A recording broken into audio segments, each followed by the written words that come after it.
नमस्कार मित्रों, प्रवाह मंथन में एक बार फिर मैं अमर बहादुर सिंह आपके समक्ष उपस्थित हुआ हूं।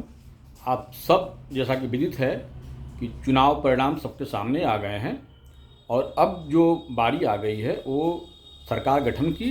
और सरकार गठन में कितने मंत्री होंगे, किस पार्टी के कितने होंगे, अब उसकी बात, उसकी चर्चा हम आज करेंगे। जो है देखिए, कुल बिहार विधानसभा में 243 सीट है और 243 सीट में अधिक से अधिक आप 36 मंत्री आप रख सकते हैं। इससे अधिक मंत्री नहीं रहेंगे। अभी आपके समक्ष चूँकि गठबंधन की जब भी सरकार होती है ना, तो उसमें कुछ न कुछ जो है नाराज़गी रहती है। किसी को लगता है कि नहीं, हमें जो है हमारे गठबंधन को कम पद दिया जा रहा है, या हमें राज्य मंत्री दिया जा रहा है, केंद्र मंत्री नहीं दिया जा रहा है। तो ये सब जो गठबंधनों की एक मूल जो चरित्र होता है ना, उसके लिए क्या कर होती है, जब भी सरकार, जो बड़े जो दल होते हैं, जैसे कि हमारे यहाँ बीजेपी है, जेडीयू है, जो है इसके जो शीर्ष नेतृत्व लोग होते हैं ना, तो कुछ सीटें जो है वो खाली रखते हैं। माने कि आने वाले समय में किसी को अगर बहुत नाराज़गी हो गया तो एक दो और मंत्री बनाया जा सके, इसकी वो गुंजाइश रखते हैं। लेकिन मैं आपको कुल जो है पूरे 35 मंत्रियों के नाम अलग अलग पार्टियों के मैं आप जो संभावना हमको लग रही है वो आप संपर्क हम रख रहे हैं। जो है सबसे पार्टी भारतीय जनता पार्टी है, उसको हमारे समय से 15 मंत्री पद मिलने चाहिए। जदयू को जो है वो 14 मिलने चाहिए और चिराग की पार्टी लोजपा को 4 और मांझी की हम पार्टी को 1 और उपेंद्र कुशवाहा की पार्टी को 1 जो है। यहाँ हम जो जिन घटकों की बात किए हैं, मैं जो जब ये मंत्री पद की बात कर रहा हूँ तो मैं मांझी की पार्टी हम को और उपेंद्र कुशवाहा की पार्टी रालोमा को मैं इससे अलग कर रहा हूँ, क्योंकि वो किसको मंत्री देंगे किसके नहीं, ये कुछ कन्फ्यूजन रहता है। हो सकता है कि परिवार के ही लोगों के दबाव में वो टिकट बांट दे। इसलिए मैं इन दो पार्टियों की, चूँकि एक एक मंत्री पद उनको दिया जाएगा, मैं उनका नाम जो है यहाँ पे बताना उचित नहीं समझ रहा हूँ। शेष जो 3 पार्टियाँ हैं, भाजपा, जदयू और लोजपा, उसमें जो संभावित जो मंत्रालय जिनको मिलेंगे उनका नाम आपके समक्ष रखूँगा। ये सबसे पहले अगर हम देखें, लोजपा का हम नाम लेते हैं। लोजपा के आपको सबको पता है कि 19 जो है वो विधायक जीते हुए हैं और इस 19 विधायकों में से हमें लगता है कि 4 लोग जो है वो मंत्री पद पाने के हकदार हैं। और वो चारों में से वो एक तो जो है वो कुछ उनके चिराग के विश्वस्त भी हैं, उनको जो है गाढ़े या जो कहिए कि बुरे जो समय था उनके साथ भी रहे हैं, उनका भी नाम है। और चूँकि उनकी जो 19 सीटें हैं उसमें कुछ महिलाएं भी हैं, तो वो भी एक महिला का, भाई चूँकि हर एक जगह जो है कुछ ना कुछ रिजर्वेशन है, तो उसमें से भी 1-2 महिलाओं का नाम उसमें से भी हम लेंगे। जो है तो लोजपा में जो पहला नाम है वो शेर घाटी से जो विजयी हुए हैं उदय सिंह, उनका नाम है। दूसरा नाम हमें लगता है कि सुगौली से बबलू गुप्ता का। जो तीसरा नाम है गोविंदगंज राजू तिवारी देखिए उनके बहुत ही प्रिय और बहुत खास हैं और ये हमेशा उनके साथ रहे हैं और इनको लेकर के अक्सर जो है पार्टी में जो है वो खींचतान या कभी अच्छी बुरी खबरें आती हैं। जो है तो राजू तिवारी एक उनके मंत्रिमंडल में होंगे। और जो चौथा नाम है, देखिए 2 महिलाओं में कोई एक महिला, यानी कि संगीता देवी जो बलरामपुर से जीती हैं और विनीता मेहता जो गोविंदपुर से जीती हैं, इस 2 में से कोई एक हो सकता है। अब ये विशेष करता है कि उनका कितना किसको अच्छा समझ रहे हैं, और या दोनों में से वो किसी को भी दे सकती हैं। ये डिपेंड करता है चिराग पे और उन लोगों के संबंधों में। तो ये लोजपा के 4 जो उम्मीदवार हैं उनके हम नाम बताए। अब हम आपको जदयू के उम्मीदवार जो हैं उनका मैं नाम बता रहा हूँ। जदयू में देखिए, एक तो आप पिछले बार आप देखे होंगे जब बसपा के जो विधायक थे जमा खान, वो जब सरकार बचाने और गिराने की बात हुई थी उसमें उन्होंने वो पार्टी के, चूँकि एक ही विधायक थे बसपा के, वो दल बदल भी कानून उन पर लागू नहीं होता था और उन्होंने जो है नीतीश कुमार की सरकार को सपोर्ट किया था और उसमें मंत्री भी रहे। एक पहला नाम जो जाता है वो जमा खान का जाता है, चूँकि उनके अगर हिस्से में देखिए तो जदयू में जो है एक ये चुनाव जीते हैं, एक और भी मुस्लिम कैंडिडेट, तो अल्पसंख्यक के नाम पे भी देखा जाए तो जमा खां को एक जो है वो मंत्रालय मिलना चाहिए, और पिछले बार भी रहे हैं तो इसलिए इसमें स्वाभाविक है कि ये पद उन्हें मिलना है जो है। दूसरा नाम मैं बता रहा हूँ कि ये अमरपुर से विधायक हैं जयंत कुशवाहा। देखिए पार्टियों में क्या है ना कि जदयू की पार्टियों में देखा जाए या इसे भी जो है तो कुशवाहा और कुर्मी पटेल जो भी कह लीजिए, इनकी संख्या बड़ी तादाद में है। तो जब ये लोग मंत्रालय का जब डिवीज़न करेंगे ना तो उसमें हर एक बिरादरी का, हर एक जाति का और समन्वय करके ही अपना टिकट बांटेंगे। मुझे लगता है कि एक टिकट ये अमरपुर में जो जयंत कुशवाहा जी हैं इनको मिल सकता है। ललित नारायण मंडल ये दूसरे हैं सुल्तानगंज से जो विधायक चुने गए हैं। अगला नाम है माहेश्वरी हजारी का, कल्याणपुर से। माहेश्वरी हजारी बहुत पुराने नेता हैं और ये संभावना बनती है कि इनका जो है मंत्रालय में नाम हो। उसके बाद है सिद्धार्थ पटेल, ये वैशाली के से विधायक बने हुए हैं। पन्नालाल पटेल ये बेलदौर से बने हुए हैं।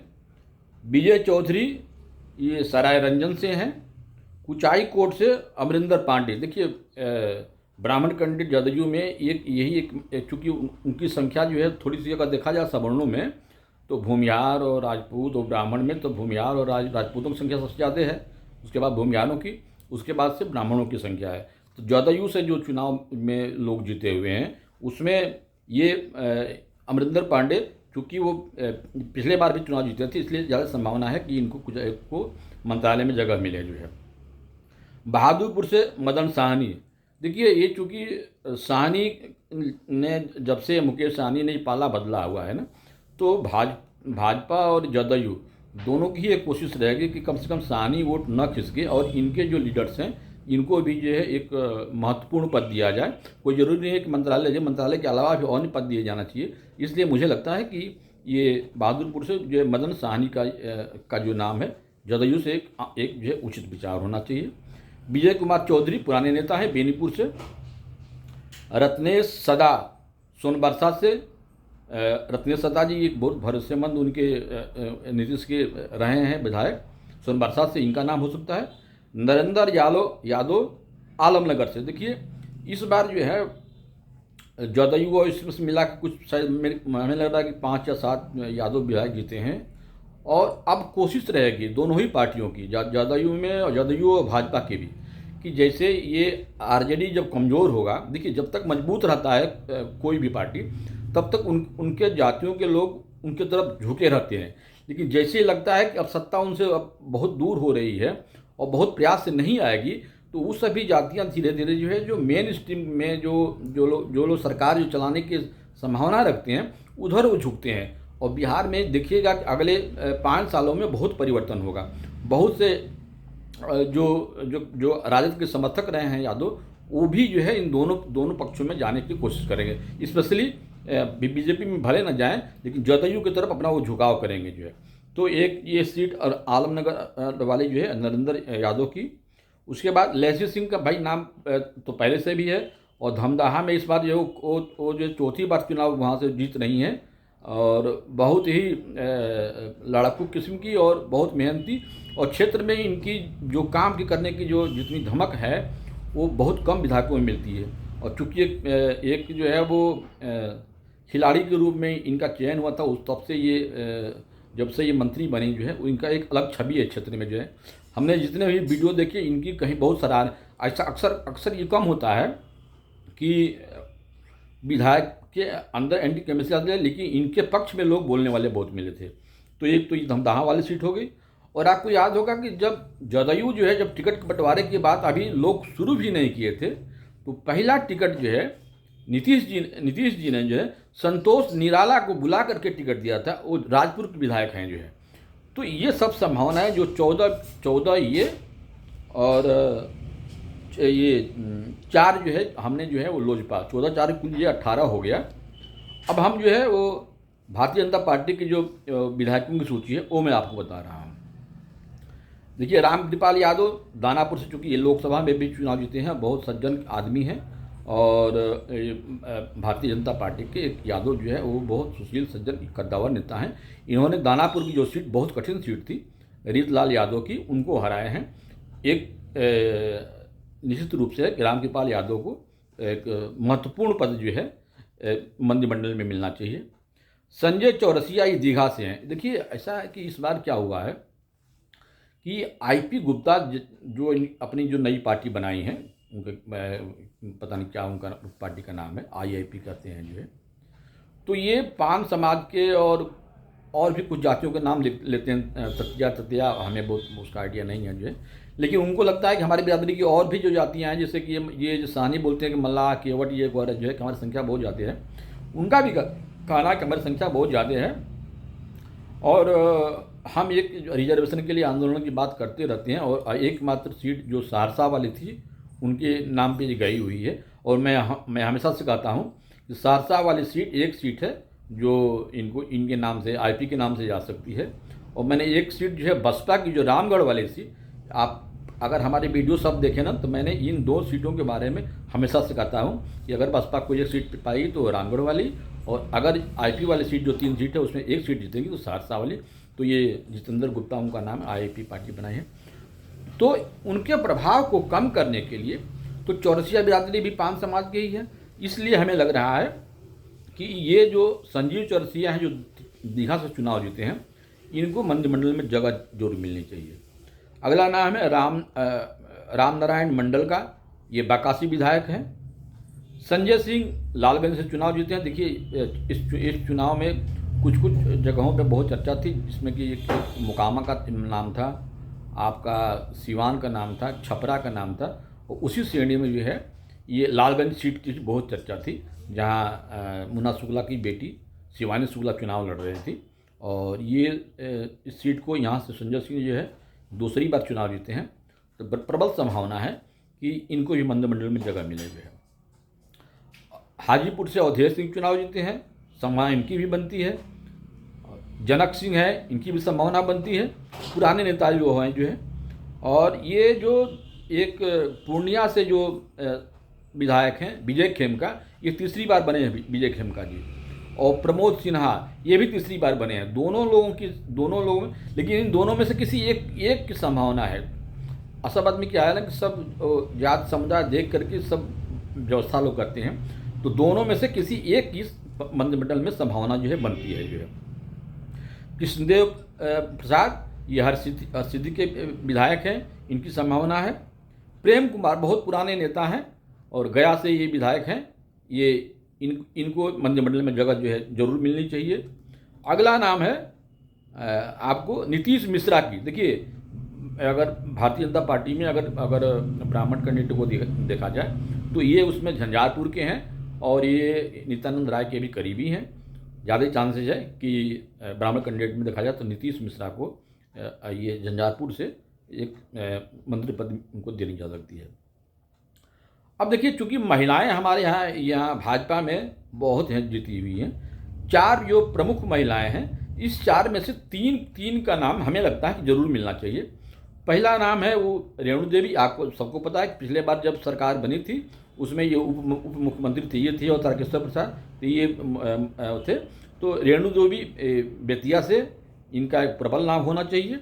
दूसरा नाम जो है रामा निषाद और आई से है। देखिए चूँकि एक महिला भी हैं, निषाद परिवार से हैं, तो कम से कम जो सानी का वोट बैंक मल्लाह का है तो उसको अपने तरफ करने के लिए भी एक अपने तरफ से, जैसे जदयू में भी एक उधर से सानी थे, इधर से भाजपा की तरफ से भी महिला भी हैं, तो इसलिए ज़्यादा संभावना बनती है कि रामा निषाद को, जो औराई से विधायक है, इनका नाम इसमें सम्मिलित हो सकता है। और परिहार से गायत्री देवी और नरकटियागंज से रश्मि वर्मा, इन दोनों में से किसी एक को, कौन हो सकता है मुझे नहीं पता, लेकिन इन दोनों में से किसी एक की जगह एक मंत्रिमंडल में जो है वो मिलनी चाहिए। तो ये जो हमने आपको नाम बताए हैं ना कि 15 और 14, 29 और 4, 33 और 2 उन लोगों का, एक हमका और एक ये कुशवाहा की पार्टी का, ये कुल 35 नाम हैं जो है। अब इस 35 नाम में अभी देखिए ये जो अभी 2 नाम, एक तो जो उप मुख्यमंत्री दोनों लोग रहे हैं विजय सिन्हा, और ये क्या नाम है कुशवाहा जी का, सम्राट चौधरी जो है। तो सम्राट चौधरी की प्रबल संभावना है कि एक वो भी मंत्री परिषद में रहेंगे। विजय सिन्हा का नाम रहेगा, ये हमें डाउट लग रहा है। उप मुख्यमंत्री के नाम पर तो नहीं रहेगा, लेकिन वो मंत्रालय भी मिलेगा, हमें डाउट लग रहा है, मिल भी सकता है। तो ये कुल मिला जुला के देखा जाए तो ये 15 हमने जो 14 जो नाम बताए वो नहीं 13 वो बताया, ये 2 कुल ये 15 नाम होते हैं। 15 नामों में ये हमें लग रहा है कि इनको मिलने चाहिए।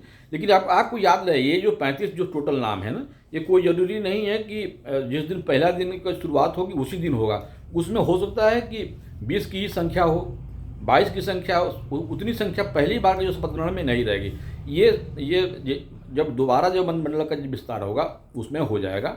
फिर उसमें भी तो होती है कि कौन केंद्रीय मंत्रालय, फिर स्वतंत्र प्रभार और देखा जाए तो उस तरह की राज्य मंत्रालय में उस तरह से डिवीजन होंगे। लेकिन ये जिन मैं नाम पार्टियों में जिन नाम का नामों लिया हूँ ये प्रमुख हैं, और ऐसे ही जो है वो पद का सृजन जो है वो सभी पार्टियां करेंगी निश्चित रूप से। आप जब इसका जब शपथ ग्रहण शायद 20 तारीख या 19 तारीख को होने वाली है, उस दिन जब आप लिस्ट देखिएगा और मैं जो लिस्ट दिया हूँ उसको मिलाइएगा तो ज़्यादा चांसेस है कि लिस्ट जो है वही आए। तो ये आज के वीडियो में हमें बस केवल जो मंत्रालय थे उसके बारे में बात करनी थी, हम आपके समक्ष प्रस्तुत हुए। मित्रों, आप वीडियो हमारे देखते हैं, आपको अच्छे लगते हैं तो निश्चित रूप से हमारे वीडियो को आप सब्सक्राइब करें, न करें शेयर जरूर करें, ताकि अन्य लोगों तक भी हमारा ये वीडियो जो है पहुँचे। और हमें अगली वीडियो तक के लिए इजाज़त दीजिए। नमस्कार।